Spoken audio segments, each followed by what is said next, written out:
Ftit iktar minn 9 miljun euro ġew irkuprati mid-Dipartiment tat-Taxxa wara li diversi kumpaniji offshore kienu esposti fid-dokumenti tal-Panama Papers 3 snin ilu.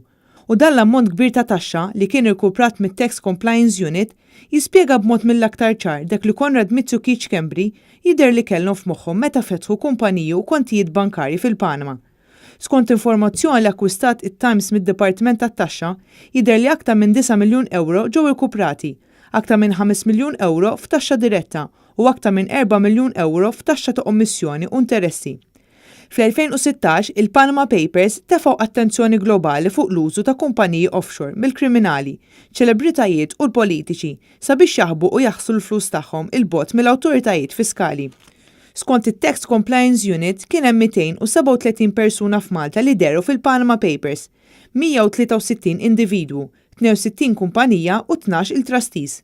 Il-każijiet kollha segwew il-proċess ta' qabel il-verifika u mal-instab li livell ta' taxxa f'riskju huwa għoli bdiet l-investigazzjoni. Kif kien żvelat fil-Panama Papers, iċ-Chief of Staff tal-Prim Ministru Joseph Muscat Keith Schembri u l-Ministru tat-Turiżmu Conrad Mizzi kienu fetħu kumpaniji segreti fil-Panama marbuta ma' trust fin New Zealand. Iż-żewġ trusts ma kinux irreġistrati mal-awtoritajiet tat-taxxa lokali u kemm iċ-Chief of Staff Keith Schembri kif ukoll il-Ministru Conrad Mizzi kienu investigati mill-Aġenzija kontra l-ħasil tal-flus. Rapport tal-FIU kien sab li Nexia BT kienet żammet informazzjoni mistura dwar it-tnejn li huma.